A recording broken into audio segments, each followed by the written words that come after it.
भगवान वामन जिस समय प्रकट हुए उस समय चंद्रमा श्रवण नक्षत्र पर थे। भाद्रपद मास के शुक्ल पक्ष की श्रवण नक्षत्र वाली द्वादशी थी। अभिजीत मुहूर्त में भगवान का जन्म हुआ। सभी नक्षत्र तारे भगवान के जन्म को मंगल में सूचित कर रहे थे। जिस तिथि में भगवान का जन्म हुआ था उसे विजया द्वादशी कहते हैं। जन्म के समय सूर्य आकाश के मध्य भाग में स्थित थे। भगवान के अवतार के समय शंख, ढोल, मृदंग, ढफ, नगाड़े आदि बाजे बजने लगे। तरह तरह के वाद्य बज रहे हैं। तुरही तुमुल ध्वनि कर रही। अप्सराएं प्रसन्न होकर नाचने लगी। श्रेष्ठ गंधर्व गाने लगे। मुनि देवता मनु पितर अग्नि स्तुति करने लगे। सिद्ध विद्याधर किम पुरुष किन्नर चारण यक्ष राक्षस पक्षी मुख्य मुख्य नागगण और देवताओं के अनुचर ये नाचने गाने एवं भूरी भूरी प्रशंसा करने लगे। देव माता अदिति के आश्रम को पुष्पों की वर्षा से ढक दिया। ऋषि मुनि गंधर्वादि ने अदिति जी को बहुत आनंद देखा। परम पुरुष परमात्मा सर्वाश्चर्य में स्वरूप धारण किए हुए विराजमान है। कश्यप जी भी भगवान को अपनी योग माया से शरीर धारण किए हुए देख विस्मित हो गए और कहने लगे, जय हो विश्वात्मा आपकी जय हो। परीक्षित, भगवान स्वयं अव्यक्त एवं चित स्वरूप हैं। उन्होंने जो परम कांत में आभूषण एवं आयुधों से युक्त शरीर ग्रहण किया था वो देखते देखते अंतर्ध्यान हो गया और भगवान वामन ब्रह्मचारी का रूप धारण कर लिया। ठीक वैसे ही जैसे कोई नट अपना वेश बदल ले, क्योंकि नट नागर अद्भुत लीला विहारी भगवान हैं। भगवान को वामन ब्रह्मचारी के रूप में देखकर महर्षियों को बड़ा आनंद हुआ। उन लोगों ने कश्यप प्रजापति को आगे करके जात कर्मादि संस्कार करवाए। जब उनका उपनयन संस्कार होने लगा तब स्वयं गायत्री देवी सविता ने उन्हें गायत्री का उपदेश किया। देवगुरु बृहस्पति जी ने यज्ञोपवीत और कश्यप जी ने मेखला, पृथ्वी ने कृष्ण मृगचर्म, वन के स्वामी चंद्रमा ने दंड और माता आदित्य ने कौपीन कटिवस्त्र और आकाश ने वामन वेशधारी भगवान को छत्र दिया। अविनाशी प्रभु को ब्रह्मा जी ने कमंडल दिया। सप्तऋषि ने कुश दिया। सरस्वती जी ने रुद्राक्ष की माला समर्पित की। इस रीति से वामन भगवान का प्रकट होना और तुरंत उपनयन संस्कार होना। यक्षराज कुबेर ने उनको भिक्षा का पात्र दिया और जगत जननी अन्नपूर्णा भगवती उमा ने स्वयं भिक्षा दी। वटु वेशधारी भगवान वामन का सम्मान इस तरह से सब बड़े महतजनों ने किया। ब्रह्म ऋषियों से भरी हुई सभा में अपने ब्रह्म तेज के कारण अत्यंत शोभायमान हुए वामन भगवान। भगवान ने स्थापित प्रज्वलित अग्नि को कुशों से परिसमूहन और परिस्तरण करके पूजा की, हवन किया, जो ब्रह्मचारी का नियम होता है। और उसी समय तैयार हो गए यशस्वी बलि। भृगुवंशी ब्राह्मणों के आदेशानुसार अश्वमेध यज्ञ कर रहे हैं, वहां जाकर के भिक्षा मांगना। यद्यपि भगवान समस्त शक्तियों से युक्त हैं, उनको क्या मांगना। जे ही भगवान चले मांगने के लिए, पृथ्वी पग पग पर नाच रही, क्योंकि भगवान के चरण चिन्ह से युक्त होती जा रही। नर्मदा के उत्तर तट पर भृगुकच्छ नाम का एक बड़ा सुंदर स्थान है। वहीं महाराज बलि यज्ञानुष्ठान कर रहे थे। मानो करोड़ों सूर्य एक साथ आ रहे हों, ऐसा तेज वामन भगवान का। दूर से ही सब ऋषि मुनि खड़े हो गए देखकर वामन भगवान को कि यज्ञ मंडप की तरफ तेजोमय भगवान। वामन भगवान के तेज से ऋत्विज यजमान सदस्य सब के सब निस्तेज हो गए और सब सोचने लगे कि कौन आ रहा है, इतना तेजस्वी कौन हो सकता है, या तो मूर्तिमान अग्नि और या सनत कुमार। कौन है? भृगु जी के पुत्र शुक्राचार्य अपने शिष्यों के साथ इसी प्रकार कल्पना कर रहे थे कि हाथ में छत्र दंड जल से भरा कमंडल लिए हुए वामन भगवान अश्वमेध यज्ञ के मंडप में प्रवेश किया। कमर में मूंज की मेखला है, गले में यज्ञोपवीत धारण किए हुए हैं, बगल में मृगचर्म है, सिर पर जटा और बौना स्वरूप ब्राह्मण के वेश में ब्रह्मचारी भगवान यज्ञ मंडप में प्रवेश किए तो सब भृगुवंशी ब्राह्मण निस्तेज हो गए, निष्प्रभ हो गए। स्वागत है आपका, स्वागत है, नमस्कार नमस्कार, आपको बार बार नमस्कार। आज्ञा कीजिए, मैं आपकी क्या सेवा करूं। आज मुझे ऐसा जान पड़ता है कि बड़े बड़े ब्रह्म ऋषियों की तपस्या ही स्वयं मूर्तिमान होकर वामन के रूप में मेरे सामने आई है। आज मैं धन्य हो गया, आप यहां पधारे, आज मेरे पितर तृप्त हो गए,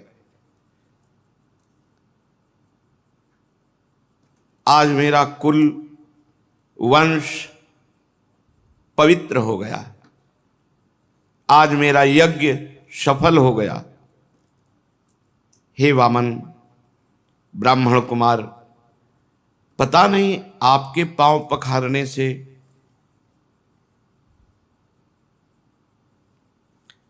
बड़ी बड़ी विधि पूर्वक यज्ञ करने पर भी जो आनंद नहीं आया, वो आनंद आपके पांव पखारने से आया। आज मुझे सब फल मिल गया। ये नन्हे नन्हे चरणों का धोवन हमारे हृदय में एक अद्भुत आनंद प्रकट कर रहा है। हे ब्राह्मण कुमार, ऐसा जान पड़ता है कि आप यहां ऐसे ही नहीं आए, कोई उद्देश्य लेकर आए, क्योंकि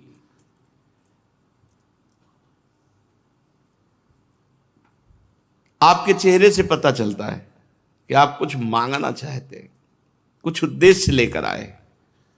पूज्य ब्रह्मचारी, आप जो आज्ञा करेंगे उसकी पूर्ति होगी। गाय, सोना, सामग्री, सुसज्जित घर, पवित्र अन्न, पीने की वस्तु, विवाह योग्य ब्राह्मण की कन्या, संपत्ति से भरे हुए गांव, नगर, राज्य, जो चाहे वो ले लीजिए, अवश्य ही मैं आपको दूंगा, क्योंकि आज मेरा परम मंगलमय है।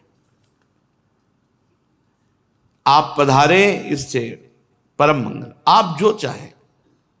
राजा बलि के वचन धर्म भाव से भरे, बड़े मधुर थे। उन्हें सुनकर भगवान वामन प्रसन्न मुद्रा में अभिनंदन करते हुए कहा, राजन, आपने जो कहा कि ये वस्तुएं, तो ये आपके कुल परंपरा के अनुरूप है, धर्म भाव से परिपूर्ण है, यश को बढ़ाने वाला है, परलोक में हितकारी है, और ऐसा आपके मुख से शोभा भी दे रहा है, क्योंकि भृगुपुत्र शुक्राचार्य जी को गुरु मानकर, परम प्रमाण मान करके आप आराधना कर रहे हैं, और जिसके कुल वृद्ध पितामह परम शांत प्रहलाद जी हों, उसके मुख से ऐसे निकलना स्वाभाविक ही ठीक है। आपकी वंश परंपरा में कोई धैर्यहीन या कृपण पुरुष कभी नहीं हुआ। ऐसा कभी तुम्हारे वंश में नहीं हुआ जिससे मांगा गया हो और वो देने में पीछे हट गया हो। एक बार किसी को देने की प्रतिज्ञा करके मुकर गया हो ऐसा तुम्हारे वंश में नहीं है। दान के अवसर पर याचकों की याचना सुनकर और युद्ध के अवसर पर शत्रु की ललकार सुनकर मुंह मोड़ लेने वाला कायर आपके वंश में कोई हुआ ही नहीं है। क्यों न हो, आपकी कुल परंपरा में प्रहलाद अपने निर्मल यश से वैसे शोभायमान है जैसे आकाश में चंद्रमा। आपको पता होगा महाराज, आपके कुल में ही हिरणाक्ष जैसा वीर का जन्म हुआ। मुंह मांगी वस्तु देने वालों में आप श्रेष्ठ हैं। तो आपने कहा जो इच्छा हो सो मांग लो। तो देखो, हम बहुत संतुष्ट ब्राह्मण हैं, संतोषी ब्राह्मण। हमको तो केवल अपने 3 पग पृथ्वी चाहिए, उतने से काम चल जाएगा। 3 पग पृथ्वी वो थोड़ी सी है। अपने पैरों से हम 3 डग केवल नापेंगे, उतनी पृथ्वी दे दो। बहुत जोर से सब सभा और बलि जी भी हंस दिए। बोले ब्राह्मण कुमार, तुम किससे बात कर रहे हो? त्रिभुवन पति से बात कर रहे हो। तुम वैसे जब बात करते हो तो लगता है ज्ञानियों में श्रेष्ठ कोई बात कर रहा है, पर अभी बच्चे हो तुम। फिर तुमसे कह रहा हूं, नगर का नगर मांग लो, राज्य का राज्य मांग लो। तुम अभी समझ नहीं पा रहे हो कि तुम क्या मांग रहे हो। महाराज बलि से 3 डग केवल भूमि। अरे मैं तीनों लोकों का एकमात्र अधिपति हूं, द्वीप का द्वीप दे सकता हूं। जम्बू द्वीप मांग लो, पूरा द्वीप दे दूं। मैं बहुत प्रसन्न हूं और तुम मुझसे 3 डग भूमि केवल। ब्रह्मचारी, मेरा एक स्वभाव है, मेरे यहां जो मांगने आ गया उसको कभी जीवन में दूसरी जगह मांगना ना पड़े, इतना मांग लो। भगवान ने कहा, राजन अगर असंतोष हो जाए तो ये पूरा विश्व ब्रह्मांड एक आदमी को दे दिया जाए तो भी तृप्त नहीं होगा, और संतोष हो जाए तो थोड़े में भी आनंद रहता है। देखो, हम हैं संतोषी। आपको देना है तो 3 पग भूमि केवल, बस, मुझे और कुछ नहीं। मैं संतुष्ट हूं 3 पग पृथ्वी में। जो कुछ संतोष से जीवन व्यतीत करने पर आनंद मिलता है ना, वो असंतोषी को कभी नहीं मिल सकता। असंतोषी का हृदय जलता रहता है और संतोषी का हृदय शांत शीतल रहता है। असंतोषी जन्म मृत्यु के चक्कर में पड़ता है और संतोषी मोक्ष। वैसे तो स्वयं प्राप्त वस्तु से जो संतुष्ट रहता है उसका भजन तेज कभी नष्ट नहीं होता और वो सहज में मोक्ष पदवी पर आरूढ़ होता है। कोई इच्छा नहीं, आकाश वृत्ति से स्वयं जो आए उसी से, न मांगना न कोई उपाय करना। पर हम आए हैं तुम्हारे यहां मांगने, इसीलिए मैं अपनी बात पे डटा हूं कि केवल 3 पग भूमि का आप दान कीजिए। भगवान जब अपनी बात पर डटे हैं तो राजा बलि ने कहा, चलो जिसमें तुम्हें प्रसन्नता हो उतना ही कर लो। 3 पग पृथ्वी चाहिए। जलपात्र उठाया, मैं संकल्प करता हूं। शुक्राचार्य जी सब कुछ जान गए कि अरे वामन रूप में तो स्वयं भगवान है और राजा बलि को त्रिभुवन से, जो त्रिभुवनपति पद है उससे हटाने की ये लीला है। शुक्राचार्य जी ने कहा, विरोचन कुमार बलि सावधान, संकल्प मत करना।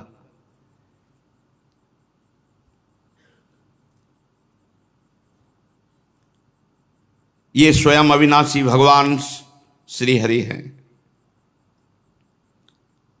ये बड़े छलिया हैं, ये अपने शरणागत देवताओं का काम बनाने के लिए तुम्हारे सामने मीठी मीठी बातें कर रहे हैं। मैंने ध्यान के द्वारा देख लिया, अदिति देव माता ने आराधना की और उनके गर्भ से अवतीर्ण हुए हैं। महान अनर्थ हो जाएगा अगर 3 पग पृथ्वी का दान देने का संकल्प कर लिया। और ये आप पर ही नहीं, संपूर्ण दैत्यों पर अन्याय होगा, और मैं बिल्कुल इसे ठीक नहीं मानता हूं। ये ब्रह्मचारी बनकर बैठे हुए, जानते हो, तुम्हारा राज्य, ऐश्वर्य, लक्ष्मी, तेज, विश्व विख्यात कीर्ति, सब कुछ एक क्षण में अपहरण करके इंद्र को दे देंगे। अरे ये विश्वात्मा है, तुम 3 पग भी नहीं पूरे कर पाओगे। मूर्ख, जब अपना सर्वस्व छिन जाएगा तो तेरे परिवार का, तेरे राज्य का कैसे जीवन निर्वाह होगा? तुमसे छिन जाए, तुम ऐश्वर्यहीन हो जाओ, गुरु की आज्ञा का उल्लंघन। सत्य प्रतिज्ञ उदार इस साप के योग्य नहीं थे महाराज बलि, कोई अपराध नहीं था। शुक्राचार्य जी ने कहा, मूर्ख, अज्ञानी, तू अपने को बड़ा ज्ञानी मानता है, तू मेरी उपेक्षा करके गर्व कर रहा है, बार बार मेरी आज्ञा का उल्लंघन कर रहा है, इसलिए जा शीघ्र तू अपने ऐश्वर्य को खो दे, लक्ष्मी खो दे।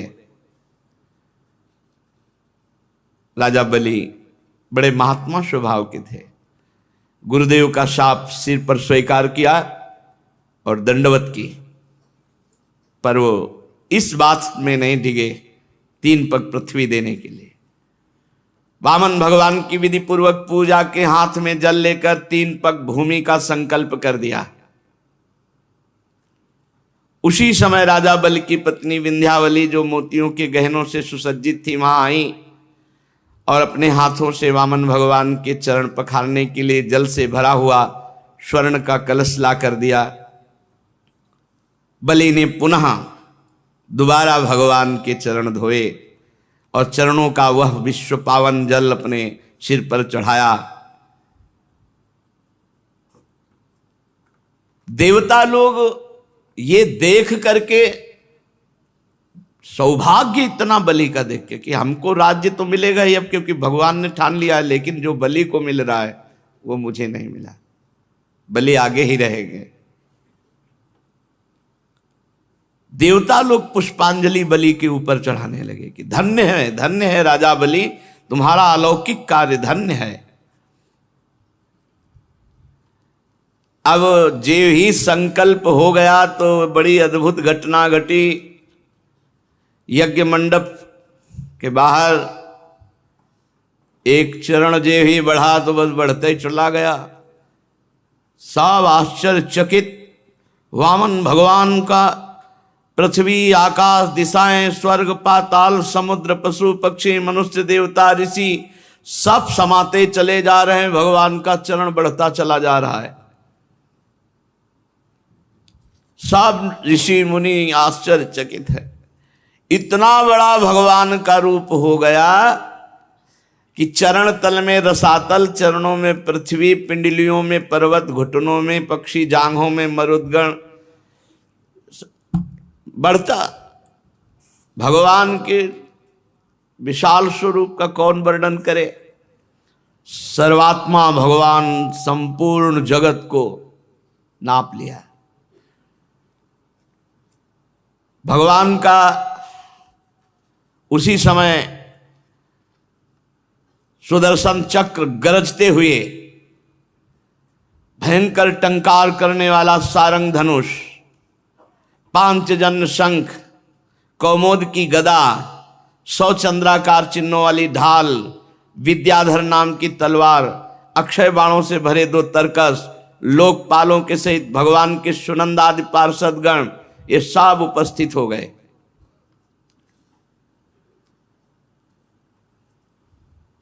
परीक्षित, भगवान का चरण कमल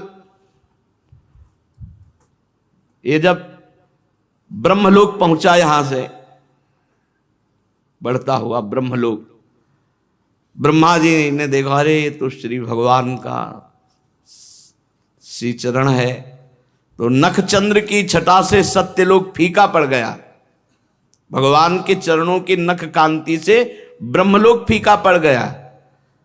स्वयं ब्रह्मा उस प्रकाश में डूब गए। मरीचि आदि ऋषि, सनंदन आदि नैष्ठिक ब्रह्मचारी, बड़े बड़े योगी भगवान के चरण कमल की अगवानी की। वेद उपवेद नियम यम तर्क इतिहास वेदांग पुराण सहित ये सब मूर्तिमान होकर वहां भगवान के चरणों की आराधना। योग रूप वायु से ज्ञानाग्नि को प्रज्वलित करके कर्ममल को भस्म कर डाला, वो सब महात्मा वहां विराजमान भगवान के चरण कमल की वंदना की। इसी चरण कमल के स्मरण की महिमा से सब कर्मों के द्वारा प्राप्त न होने वाले ब्रह्मधाम की जो प्राप्ति की महापुरुषों ने, वो सब चरण की वंदना कर रहे हैं। अगवानी करने के बाद विश्वरूप भगवान के चरण का अर्घपाद्य से पूजन कर प्रक्षालन किया। पूजा करके बड़े प्रेम और भक्ति से भगवान की स्तुति की। ब्रह्मा के कमंडल का वही जल वामन भगवान के पांव पखारने से पवित्र होने के कारण गंगा जी के रूप में परिणित हुआ। आकाश मार्ग से पृथ्वी पर गिरकर तीनों लोकों को पावन करती हुई ये गंगा जी हैं। गंगा जी क्या है? मूर्तिमान भगवान के चरणारविंद की उज्जवल कीर्ति हैं। ब्रह्मद्रोह साक्षात ब्रह्म है। अलकनंदा, मंदाकिनी और पृथ्वी पर भागीरथी गंगा। भगवान ने अपने स्वरूप को छोटा किया, विभूतियां समेटी, तब ब्रह्मा आदि लोकपालों ने अपने अनुचरों के साथ बड़े आदर भाव से भगवान की स्तुति की। ऋक्षराज जाम्बवान जी जिस समय भगवान नाप रहे थे, उस समय मन के समान वेग से दौड़कर सब दिशाओं में भेरी बजा बजा कर भगवान की मंगल में विजय घोषणा।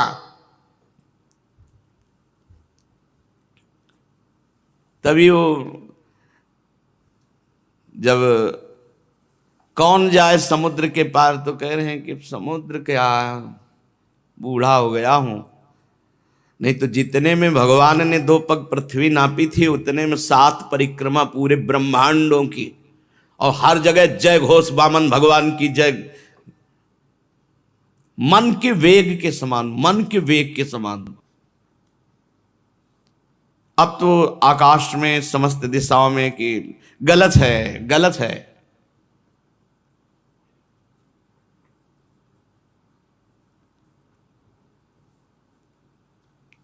क्योंकि जिसने सर्वस्व अर्पित कर दिया, अब क्या है? अभी अहंकार देखना है कि देने का अहंकार है क्या? ये जगत गुरु हैं ऐसे। वरुण पास में बहुत कष्ट, सब संपत्ति छिन गई और लेने वाले कठोर व्यवहार दिखा रहे हैं। बांध दो, बांध दिया, जैसा विपक्ष में होता है। भगवान ने बलि से कहा, ए असुर, तुमने मुझसे कहा था कि 3 पग पृथ्वी, तो 2 पग में हमने समस्त ब्रह्मांडों को नाप लिया। बोल अब तीसरा पग कहां से देगा? पूरा कर। जहां तक सूर्य की गर्मी पहुंचती, जहां तक नक्षत्र चंद्रमा किरणें बादल बरसते, सब नप गया। तेरे देखते देखते मैंने पैर से भूल लोक, आकाश, दिशाएं, स्वर्गलोक, महारलोक, जनलोक, तपलोक, सत्यलोक सब नाप लिया। बोल तीसरा पग अगर नहीं देगा तो तुझे नरक में डालूंगा।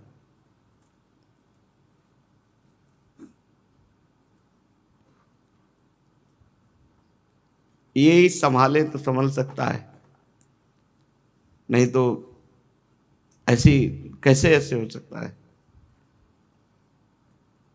और गुरु तो तेरे प्रतिकूल हो ही गए हैं, शाप दे ही दिया है, अब अवश्य अवश्य तुम नरक जाओगे। जो दान देने की बात करके मुकर जाता है, धोखा देता है, उसके सारे पुण्य नष्ट हो जाते हैं, उसे नरक में गिरना पड़ता है। तुझे बड़ा घमंड था, मैं त्रिभुवनपति हूं, मैं बड़ा दानी हूं, मैं दूंगा, ऐसा कह के, और फिर दे नहीं पाया।